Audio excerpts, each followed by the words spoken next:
Success tastes like vanilla lip gloss and overpriced airport coffee.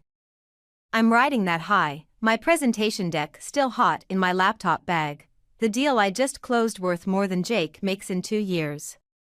The taxi cuts through evening traffic, and I practice different ways to tell him about the promotion. Maybe this time he'll actually smile. My phone buzzes. Rachel's text reads, "You crushed it, boss lady. Drinks tomorrow?" I type back a quick hell yes before shoving the phone in my purse. The house comes into view, dark except for the bedroom window. Strange. Jake's car is in the driveway, but he usually leaves every light on like he's signaling aircraft. The front door creaks, another thing he promised to fix months ago. "Jake? I'm home early. Got some amazing news." Silence answers. Then shuffling upstairs. My heels click against the hardwood as I climb the stairs, each step matching my heartbeat. The bedroom door is ajar, spilling yellow light into the hallway. I push it open. Jake stands by our bed, my clothes scattered across it like fallen leaves. An open suitcase sits in the middle of the chaos. "What are you doing?" My voice comes out smaller than I intended. He doesn't turn around, just keeps folding my favorite blazer with mechanical precision. "What does it look like?" "It looks like you're packing my things without asking me first." I step closer, grab the blazer from his hands. "Stop that. Talk to me." Finally, he faces me. His eyes are red-rimmed, but his voice is steady. "I can't do this anymore, Kiara. This. Pretending we're equals when we both know you've left me in the dust." "What are you talking about?" "I just closed the biggest deal of my career, and instead of celebrating with me, you're what, throwing me out?" "See? That's exactly it." He laughs, but it sounds wrong, like breaking glass. "Every conversation circles back to your career, your success, your fucking achievements. When's the last time you asked about my day? My promotion that I didn't get? Again?" I reach for his arm. He steps back. "Jake, I don't." He holds up a hand. "Just don't. You know what Derek said to me yesterday? He said, 'Man, your wife's killing it. Not us. Not you and me. Just you.' Do you have any idea how that feels?" The room spins slightly. I grab the bedpost to steady myself, my knuckles white against the dark wood. "So this is about your ego? Because I'm successful? This is about respect." He slams the suitcase shut, making me jump. About being able to look my friends in the eye without wondering if they're pitying me.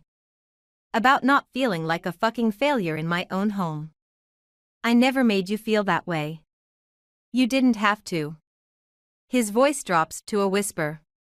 "Your existence does it for you." The words hit like a physical blow.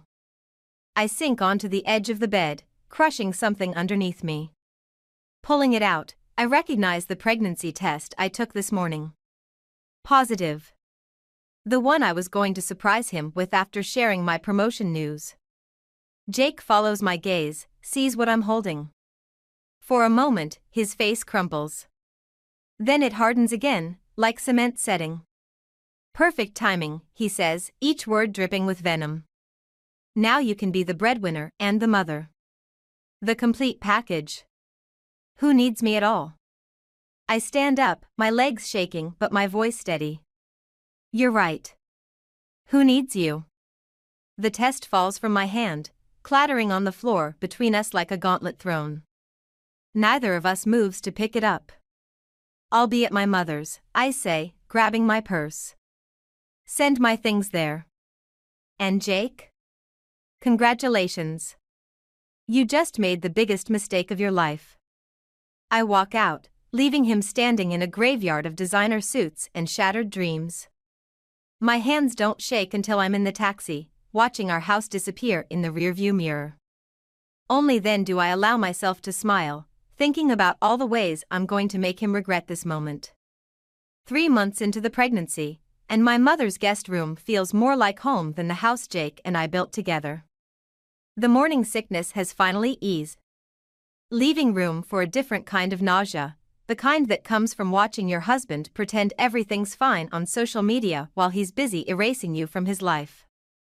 He posted another photo with Derek at that new steakhouse, Rachel says, scrolling through her phone during our lunch break. Caption reads, "Living my best life. What a piece of work." I stab at my salad, imagining each cherry tomato is Jake's inflated ego.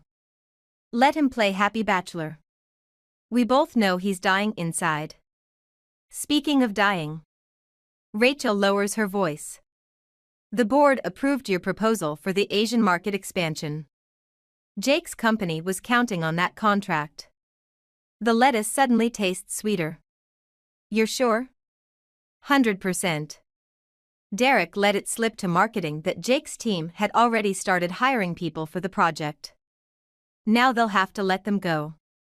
My hand instinctively moves to my growing belly. The baby kicks, as if approving my silent satisfaction. The elevator dings, and I spot Linda from HR heading our way.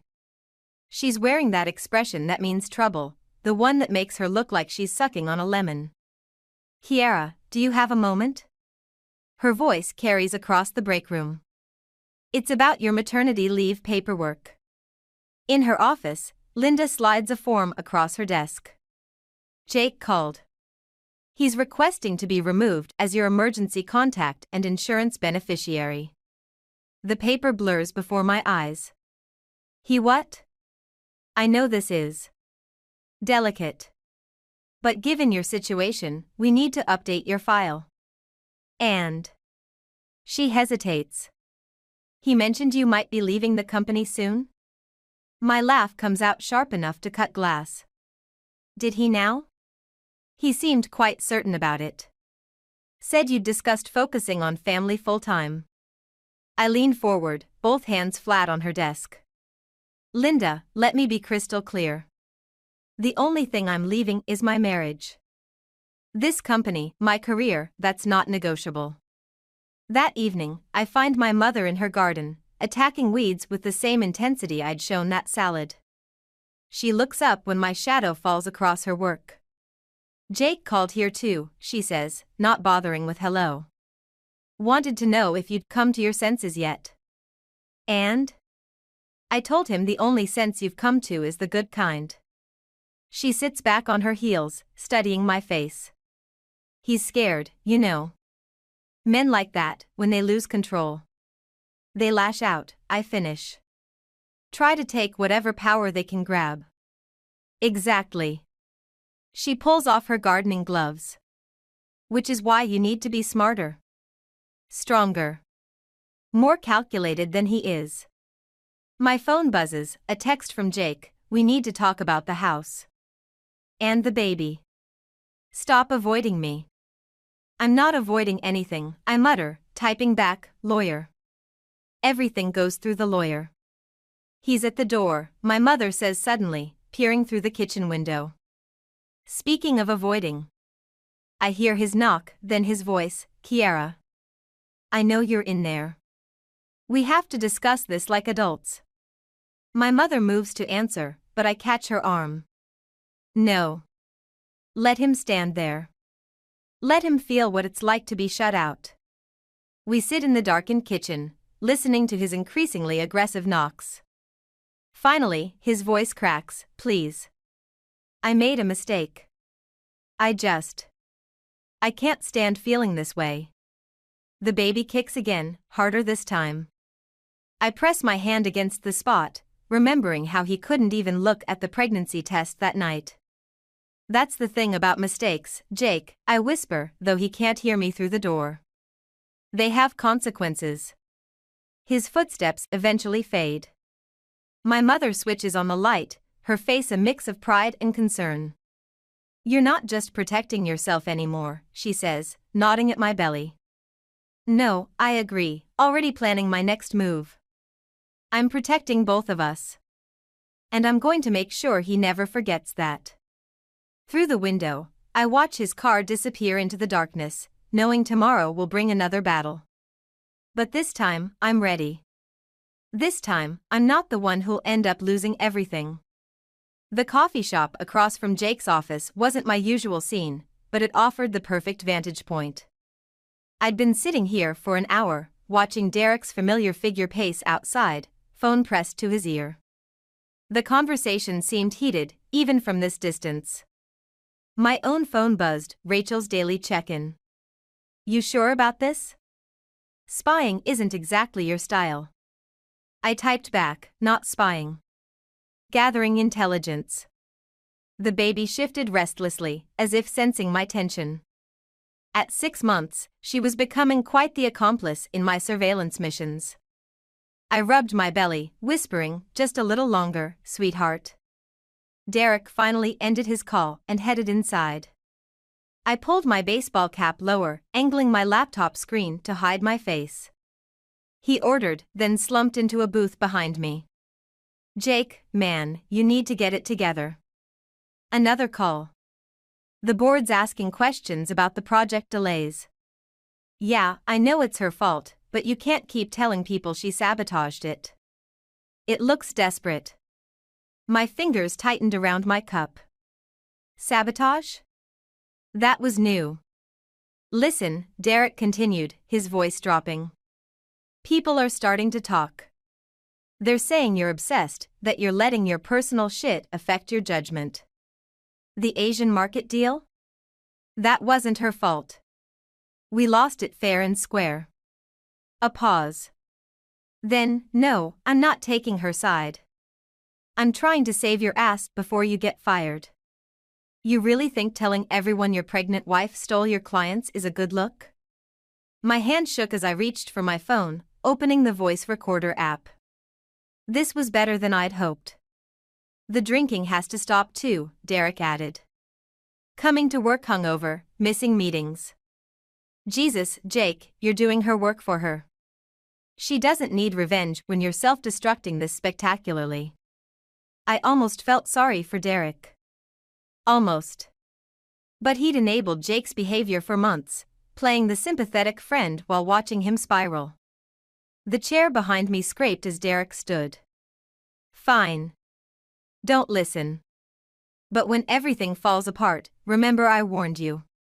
I waited until he left before gathering my things.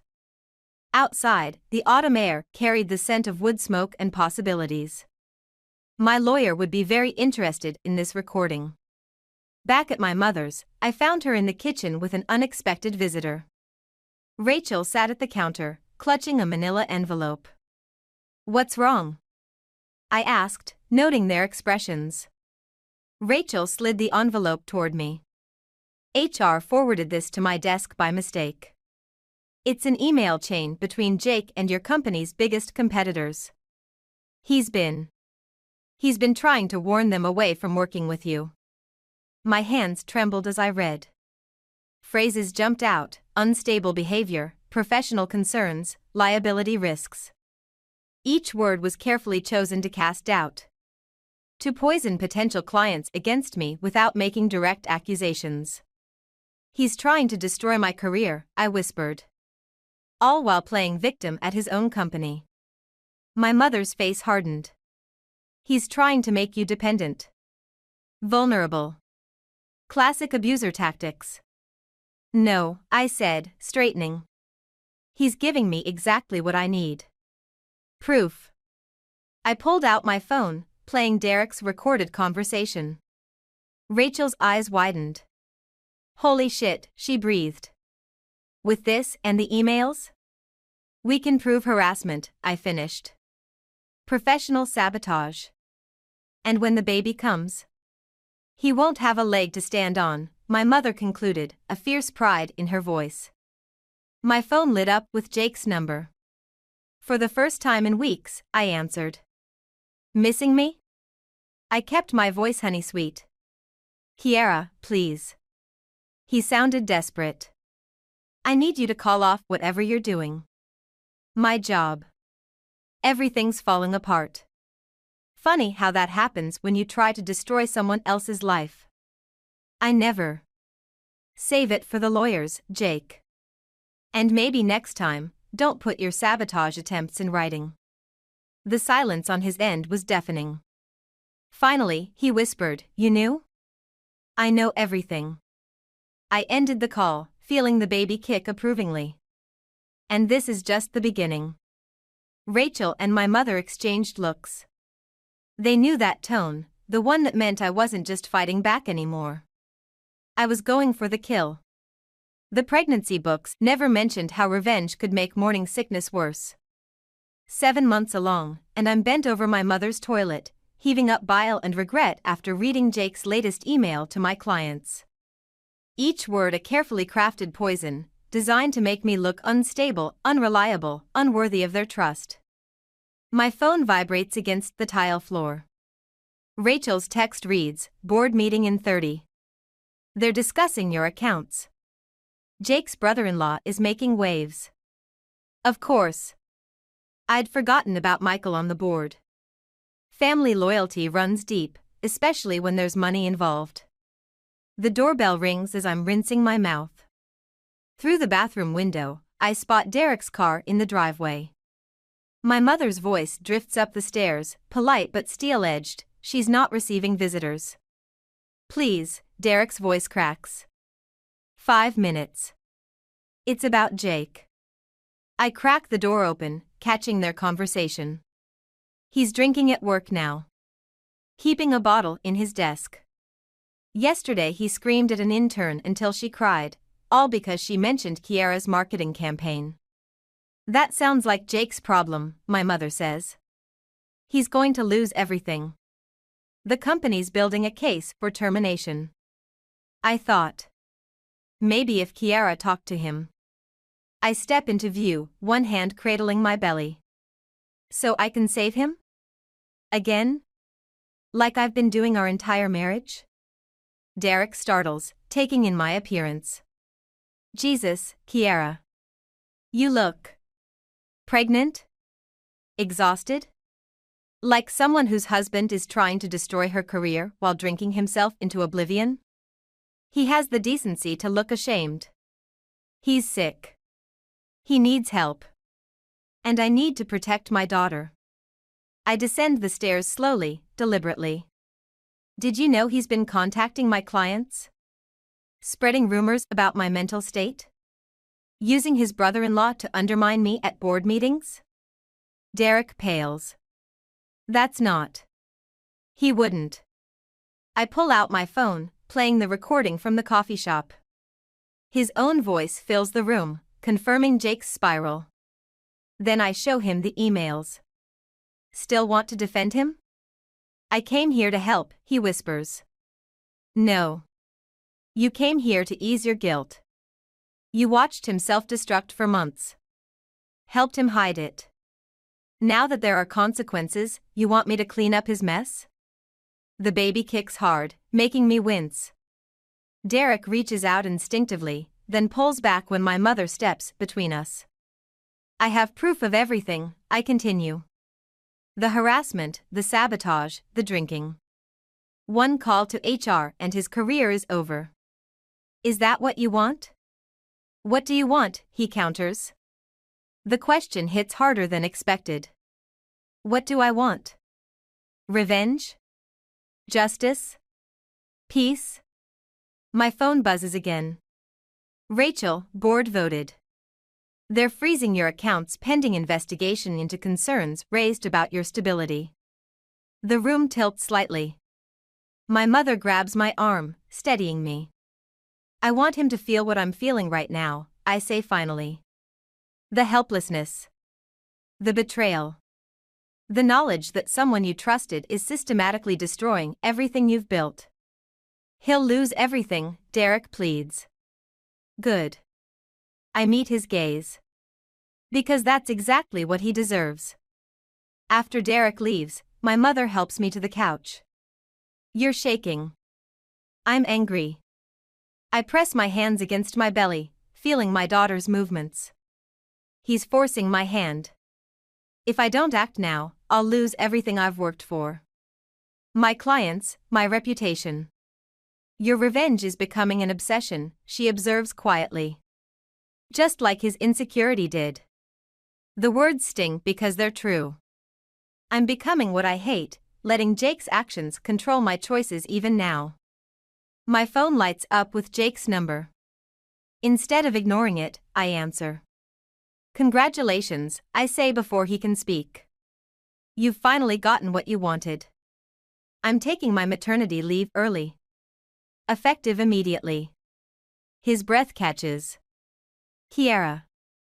But here's what you don't know, Jake. I'm not retreating. I'm regrouping. And when I come back, I stroke my belly, feeling my daughter's strength. Well, you might want to keep that bottle in your desk handy. I end the call, already drafting emails in my head. Jake thinks he's won this round, but he's forgotten something crucial.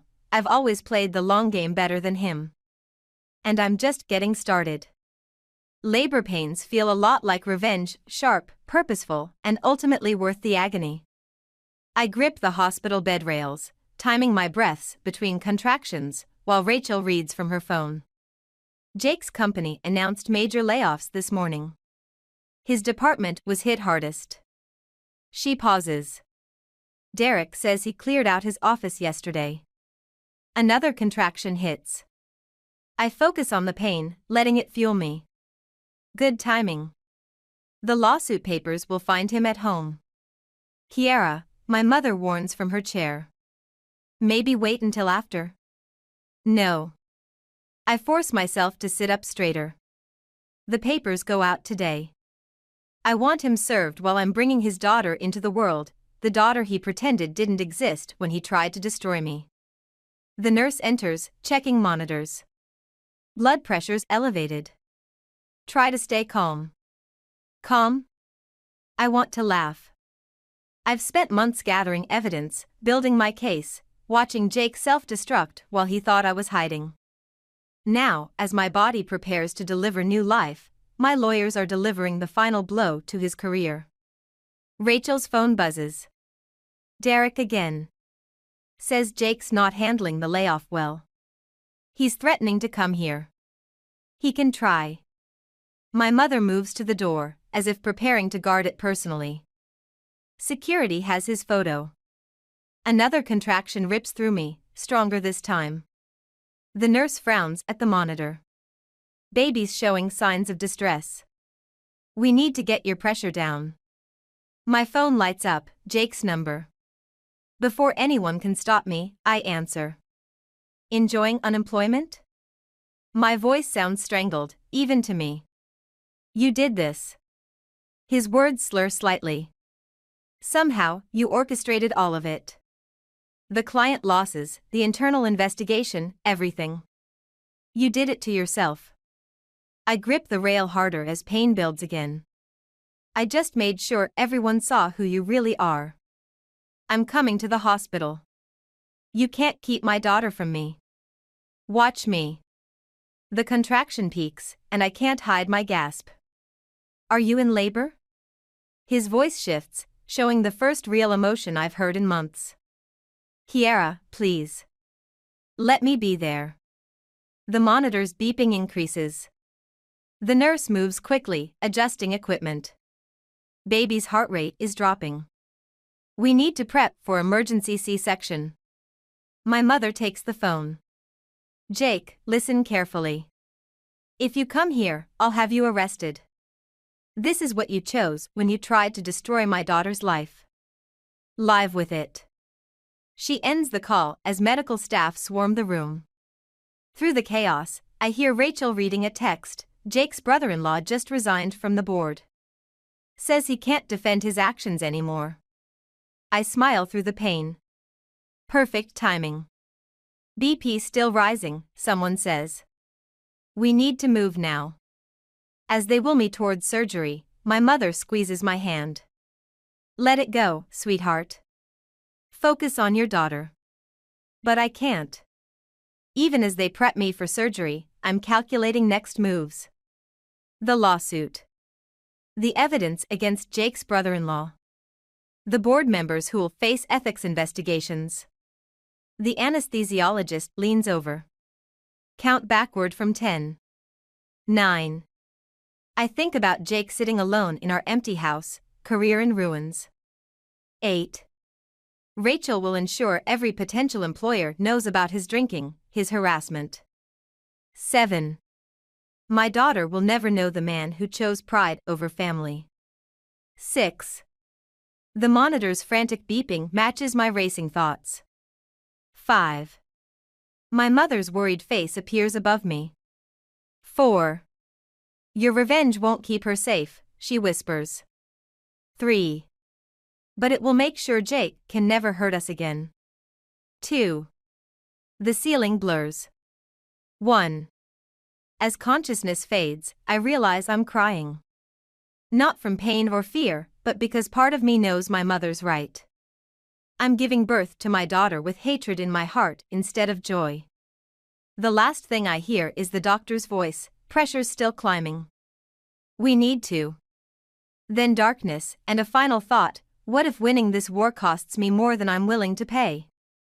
3 weeks after Emma's birth, I stand in our old driveway, my daughter sleeping against my chest in her carrier. The house looks smaller somehow, diminished like Jake's latest settlement offer sitting unopened in my purse. The key still works. Inside, everything's exactly as I left it, except for the empty bottles littering the coffee table. Jake's car isn't here, but Derek warned me he rarely leaves now except for job interviews he's too drunk to handle. Let's see what Daddy's been up to, I whisper to Emma, moving through rooms that feel like museum exhibits of my former life. In his home office, papers cover every surface, printouts of my emails, social media posts, news articles about the company's losses. Red marker circles names, draws connections, like a conspiracy theorist's fever dream. My phone buzzes. Rachel, board meeting ended. They're reinstating your accounts. Jake's brother-in-law confessed to everything. Victory should taste sweeter than this. Emma stirs, whimpering. I bounce her gently, studying Jake's wall of obsession. That's when I spot it, a familiar manila envelope tucked under some papers. My hands shake as I pull out photographs, me at doctor's appointments. Shopping for baby clothes. Having lunch with Rachel. All dated, annotated with times and locations. He's been stalking me. Beautiful girl, isn't she? I spin around. Jake stands in the doorway, swaying slightly. His clothes hang loose, his face gaunt beneath patchy stubble. You're drunk. I step backward, shielding Emma. Had to see her. He moves closer. My daughter. The one you used to destroy me. You destroyed yourself. Did I? He gestures at his wall.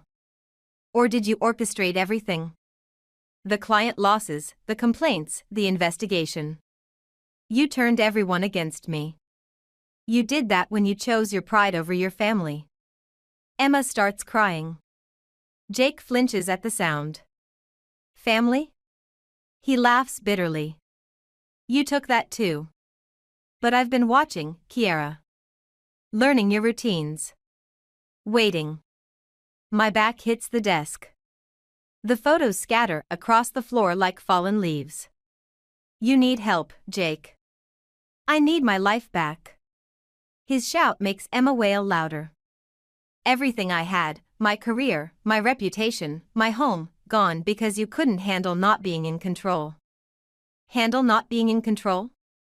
My voice rises despite myself. You tried to sabotage my career. You spread lies about my mental health. I loved you. He slams his hand on the desk, inches from where I'm standing. And you made me feel worthless every single day. Emma's screams reach fever pitch. I need to get out, but Jake blocks the only exit. Move.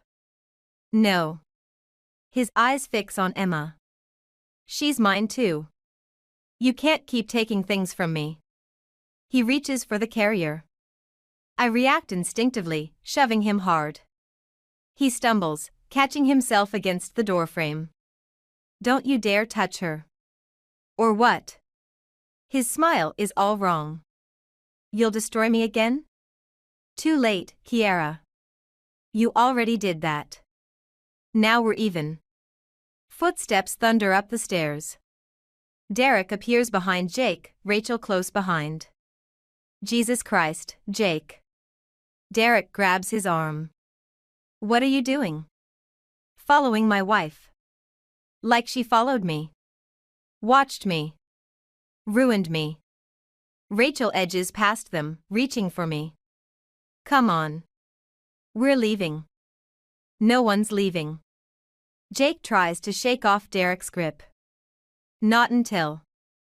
Until what? My voice sounds strange, distant. Until you scare me enough? Hurt me enough? Make me feel as pathetic as you do? Emma's cries have subsided to hiccuping sobs. I touch her head, feeling her soft hair against my fingers. You want to know the difference between us, Jake? I built things. A career. A life. A future for our daughter. You only know how to destroy. Kiara, he whispers, and for a moment I see the man I married. Then his face hardens again. This isn't over. Yes, it is. I walk past him, my legs surprisingly steady. You're not even worth revenge anymore. Outside, the sun feels too bright. Rachel guides me to her car while Derek stays with Jake, already calling someone, rehab, maybe, or the police. In the back seat, I finally let myself shake, holding Emma close as she drifts back to sleep. My perfect revenge lies in ashes, leaving only the bitter taste of Pyrrhic victory and the weight of my daughter against my heart. The restraining order sits on my desk like a loaded gun. One signature, and Jake legally becomes a stranger. My lawyer says it's necessary after the stalking incident, but my pen hovers, uncertain. Emma sleeps in her carrier beside me while I review quarterly reports. Back at work for 2 weeks, and already the rhythm feels natural. Then my office door swings open. Jake stands there, sober and sharp in a new suit. Behind him, security guards rush forward, but he's already inside. Don't call them, he says quietly. Please. 5 minutes. I should press the panic button. Instead, I wave the guards back. 5 minutes. Then I'm signing these papers. He spots the restraining order, nods like he expected it. I'm checking into rehab tomorrow. 30-day program. Good for you. I keep my voice neutral, one hand resting near Emma's carrier. I sold the house. He stays by the door, maintaining distance. Used the money to pay back what I borrowed from the company. And he pulls out an envelope. I wrote letters. To your clients, the board, everyone I contacted during my campaign. Confessing everything. Why? Because you were right. His voice cracks. I only know how to destroy things. But I want to learn how to build instead. For her. He glances at Emma. Even if I never get to be her father. You'll always be her father, Jake. That's not something I can erase. No, but you can protect her from becoming collateral damage in my self-destruction. He sets the envelope on a chair. I'm not asking for forgiveness. Or another chance. I just wanted you to know I finally understand what I did. To you.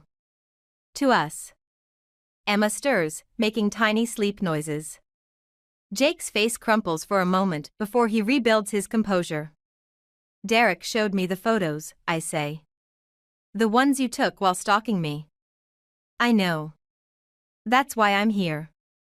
He pulls something else from his pocket, a memory card.